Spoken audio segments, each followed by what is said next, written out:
In the United States, more than 200,000 people have now died of COVID-19, but each person is more than just a number.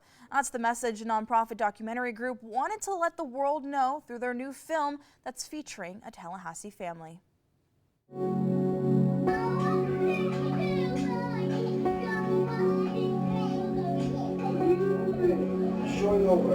Granddad. Hey, Gunther, what's going on? How are you?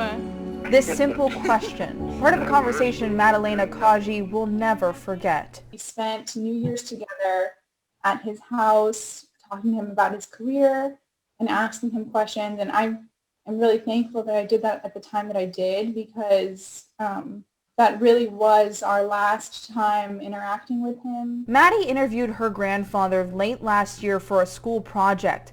4 months later, he died from coronavirus. He would have rather, if he had his choice, he would have passed at home surrounded by his family. But that was denied to him by COVID, just like it's denied to hundreds of thousands of people so far. And even today, I mean, I work in the hospital.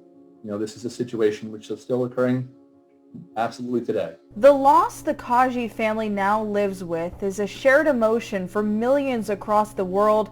The nonprofit documentary media company Brave New Films says with the increasing rates in the virus, they interviewed this family to be able to give the statistics a voice. You pick up the newspaper and you see 50,000, 75,000, 100,000. It's horrible, but it's a number.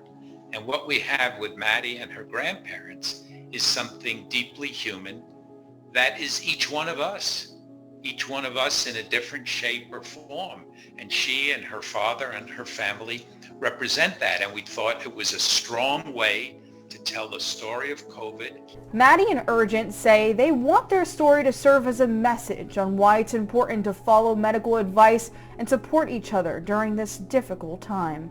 My dad didn't die from being a Democrat or a Republican. He died from a virus. And, you know, there was no need to turn public health protection and distancing and masking into something that separated one group of people from another. We're all in pain. We're all going through a really horrible tragedy, but the only way that we can ever imagine getting back to normal is if we understand the situation, we work together, and we get it done as a city.